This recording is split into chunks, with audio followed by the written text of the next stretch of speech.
Okay. Sure, we're here to answer some questions. That's great. All right. Yes, go ahead. You responded really well on proposing a bill for immigration. It looks like there was no Democrat support. Yeah. So it looks like you. Does that mean that you have to reach or compromise in order to have that Democrat support, or what has to do, or are you going to do to get the Democrat support? Because it sounds like you have the bill.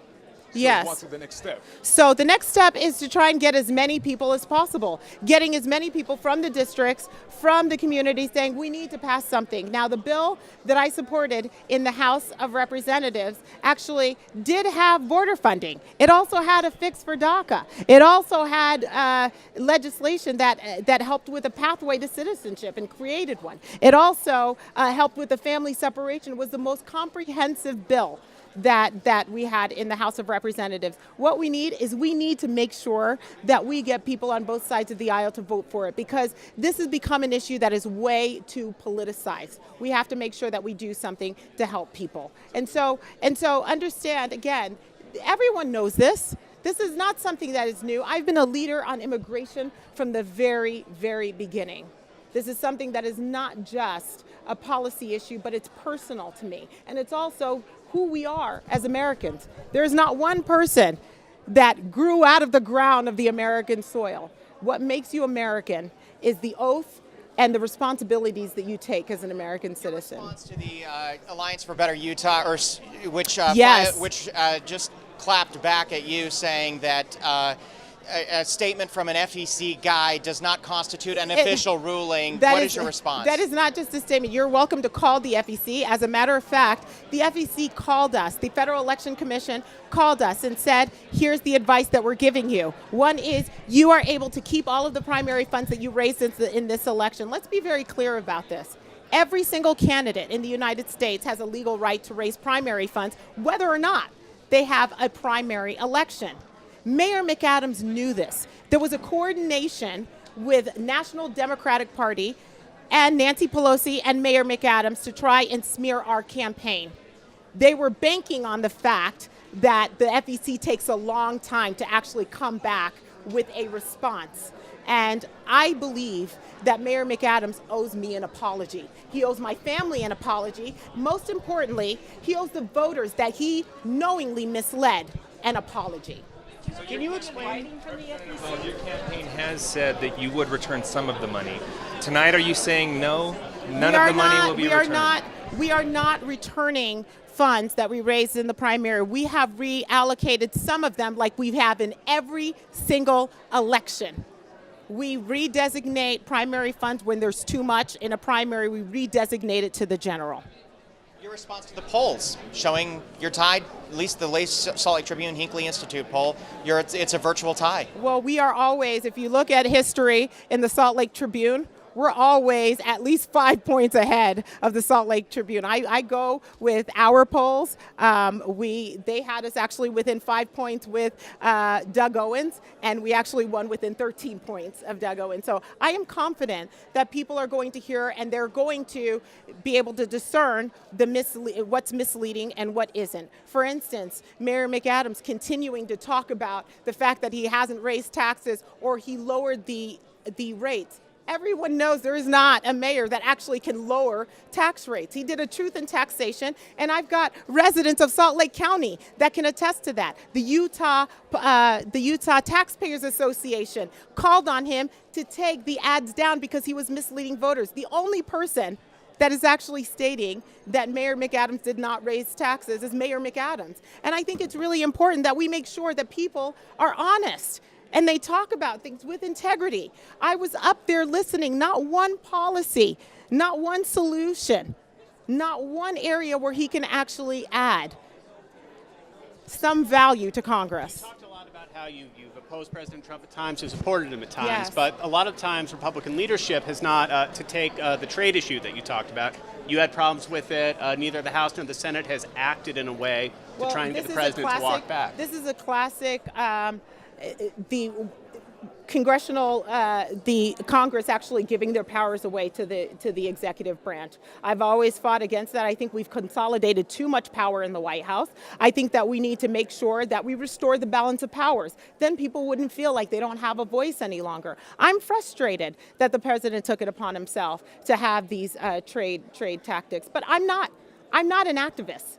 I want to make sure I actually get results for the 4th District. And if that means that I have to work with the president and let him know what the district is feeling, that's exactly what I'm going to do. These people know that I'm not faint of heart, that I'm actually going to fight like a bulldog for my district. What would you like leadership to do on trade specifically to get some of those powers back? Well, like exactly what I talked about at the podium. I actually offer solutions. Why not just target China and then not go after our allies? Make sure they coalesce around us. You want to take the biggest bully off the block, that's what you do. You go after the bully and then you try and get everybody else in line. But again, no solutions on the other side. No thoughts of what he was going to do to fix the problem.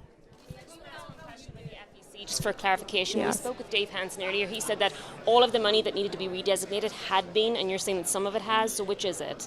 Well, we're still designating funds. So if somebody comes in, they don't know how much they've actually given. So if you send a check to us and it's over the limit, then what we do is we designate to the general, because we can't designate to the primary any longer, and then we refund any overage. It happens every single FEC quarter. As a matter of fact, Mayor McAdams has actually made adjustments and has reallocated funds. This is, again, I want to say, we in the 4th District have an opportunity here to let Washington know that these type of tactics will not work.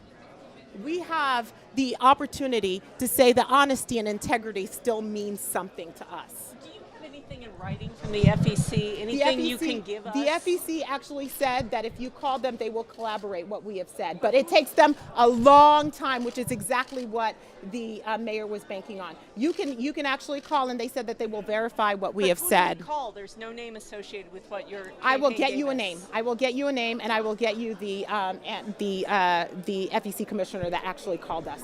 But it's very. But again, this is another area where I believe, and this is my thoughts, I believe that the FEC is tired, the Federal Election Commission is tired of these issues being used as campaign targets, because they know that these things will not be answered until after the election. I'm glad that they stood up and actually came out and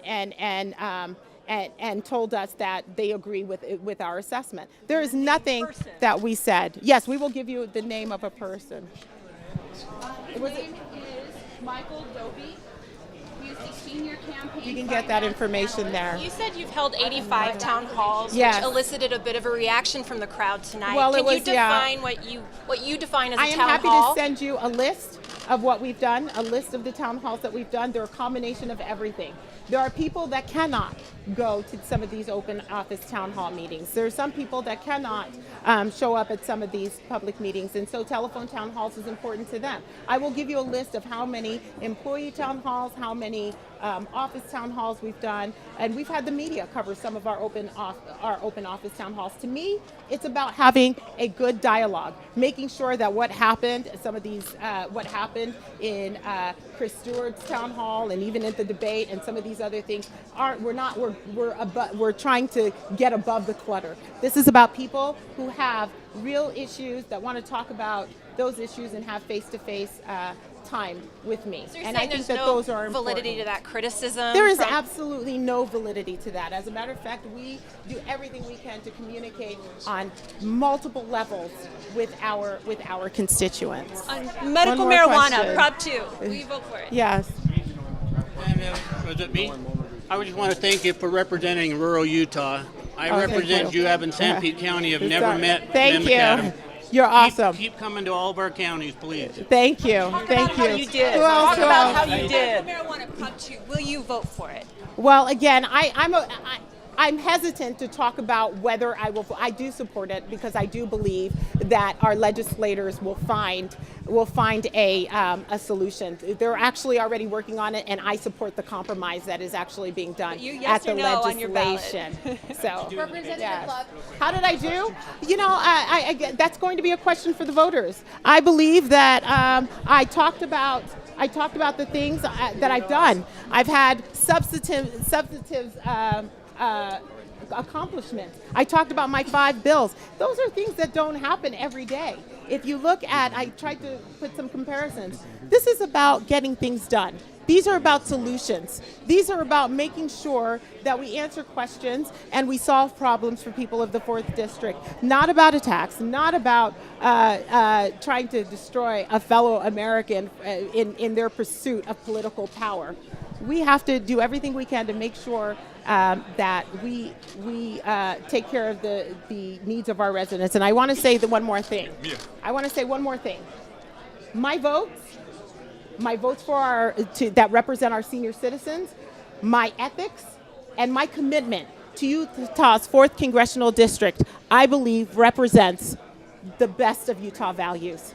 I have to make sure that every moment I spend away from my children counts. And I have. I'm proud of the work that I've done, and I'm proud that I have a great husband with me, and also I am proud to have Joshua Holt here in the United States of America. If you want to talk about whether I'm an empty seat or not, ask Joshua.